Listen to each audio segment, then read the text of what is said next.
On en vient à l'invité de ce 20h Week-end. Nous recevons ce soir M. Madou Diallo. Il est directeur des organisations internationales au ministère des Affaires étrangères et de la coopération internationale pour parler justement du processus de rétrocession des emprises occupées par la MINUSMA. Une rétrocession qui est donc en cours. On va en parler tout à l'heure. M. Diallo, encore une fois, merci d'avoir répondu à notre invitation. D'abord, en voyant cette progression des FAMA sur le terrain en tant que citoyen malien, quel sentiment vous anime en voyant justement cette avancée des FAMA sur le terrain? Merci beaucoup, M. Traoré, et merci à l'ORTM pour cette invitation qui nous donne aujourd'hui l'opportunité d'informer la population par rapport à l'évolution du processus de retrait de la MINUSMA. Pour répondre d'abord à votre question, quand on voit ce qui se passe sur le terrain, ça fait vibrer d'abord la fibre patriotique. Comme vous le savez, un être humain, qu'est-ce qu'il a de plus précieux? C'est sa vie. Donc ce sont des jeunes qui sont aujourd'hui sur le terrain, qui sont prêts à donner jusqu'au sacrifice ultime pour défendre leur pays.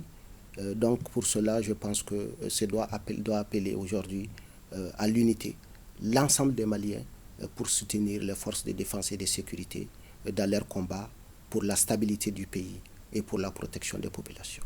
Parfait.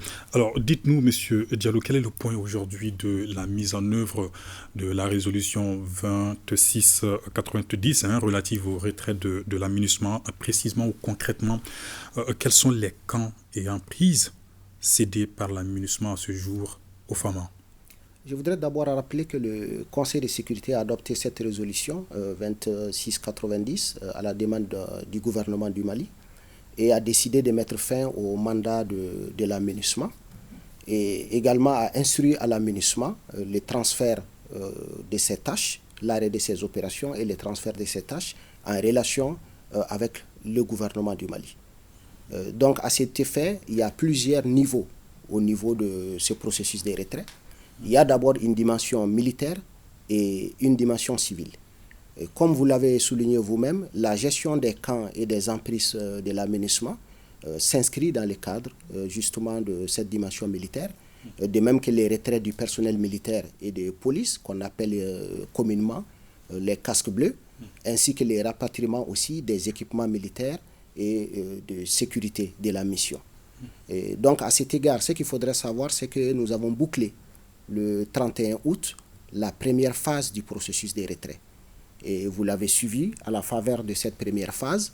Les camps d'Ogosagou, de Ber, de Gundam et de Menaka ont été rétrocédés au gouvernement du Mali. Pour cette deuxième phase, les rétrocessions vont concerner d'abord pour le mois d'octobre les camps de Tessalit, d'Aguelok et de Douanza. Et ensuite, pour le mois de novembre, ça va être pour les camps d'Ansongo, de Mopti et de Kidal.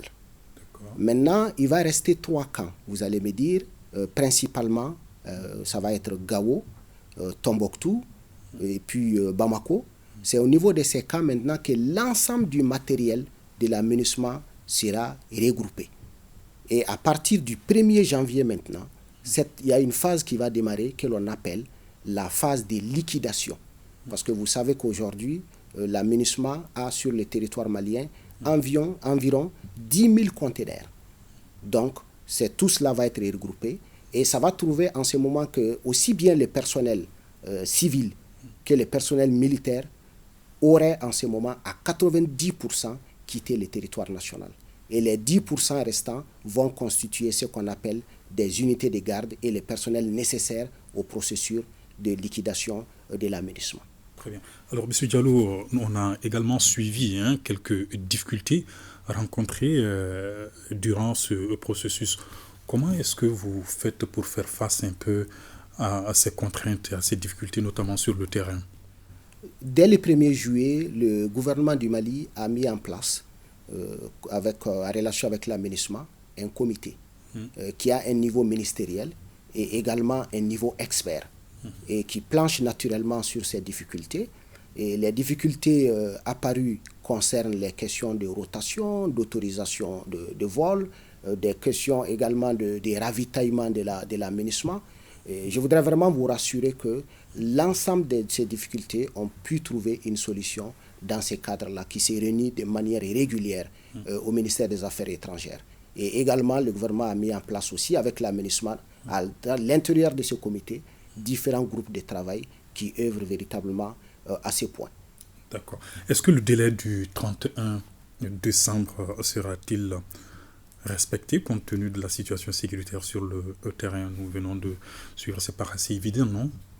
Alors, je voudrais là également vous rassurer. D'accord. Au mois d'août, le gouvernement du Mali a reçu la visite de 3 secrétaires généraux adjoints des Nations Unies, pour vous dire l'importance. Vous avez d'abord M. Jean-Pierre Lacroix, qui est en charge des opérations de maintien de la paix. Et vous avez M. Atoul Kare, qui est en charge de l'appui aux opérations. Vous avez M. Michaud, qui est en charge des questions de sûreté et de sécurité. Le ministre des Affaires étrangères aussi, qui conduisait la délégation malienne à New York, en marge de la session des Nations Unies, a eu également une rencontre avec le secrétaire général. C'est pour vous dire qu'il y a aujourd'hui véritablement beaucoup de rencontres, en dehors même des échanges réguliers aujourd'hui avec le leadership de l'aménagement. Et au cours de l'ensemble de ces rencontres, il y a eu quand même un consensus. Et c'est que toutes les parties tiennent au respect de ces délais du 31 décembre. Et ni l'aménagement, ni le leadership des Nations Unies, personne n'a évoqué des difficultés à respecter les délais. Il y a des difficultés souvent dans l'exécution, mais il n'y a pas de difficulté à respecter les délais. Très bien. Alors, Monsieur Diallo, un message particulier à lancer ce soir avant de laisser partir?